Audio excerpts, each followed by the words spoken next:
first, people living in flats in the grounds of Arsenal's Emirates Stadium fear they could face huge bills to fix fire safety defects.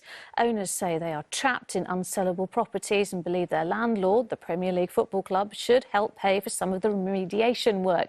But Arsenal say it is not their responsibility. Here's Martels. Their homes are fire risks. We live on the 5th floor with a baby, and to get out of the building would be off the balcony. You do have to consider how to get out of the building if there was an accident. These flats are built on Arsenal's grounds, but their landlord isn't playing ball. We moved in 2014 and every penny of savings we have has gone into the flat, which is now trapped.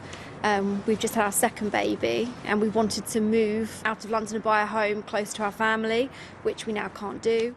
This development on Queensland Road failed a post-Grenfell safety test. It's missing cavity barriers, which would help contain flames in a fire. But fixing the problem is expensive, estimated at £4.7 million. The problem with this building is not just what's on the outside, it's actually what's on the inside. The lack of cavity breaks, which are really, really critical if there's a fire. The lack of them is putting leaseholders' lives in danger.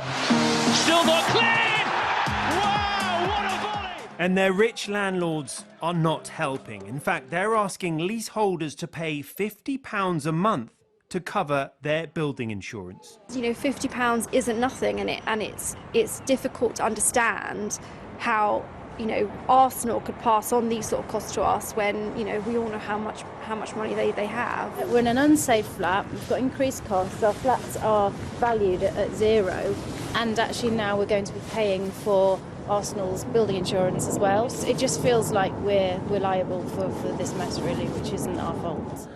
In a statement, Arsenal told us they have no responsibility for the fabric of the building or fire safety compliance. And the housing association that runs the flats told us a range of interim fire safety measures are in place so that the homes are safe to live in until remedial works are carried out. How does it make you feel that a club which is so rich is not helping you out? Arsenal, they are meant to be a community club. The actual community hub is part of the building. It's downstairs, covered in the same cladding. The fact that they're not interested in being involved and they're not pushing with us, I find it unbelievable. And I think they do have a moral responsibility. The players stand arm in arms, but it seems Arsenal won't give a helping hand to its neighbours. Martels, ITV News.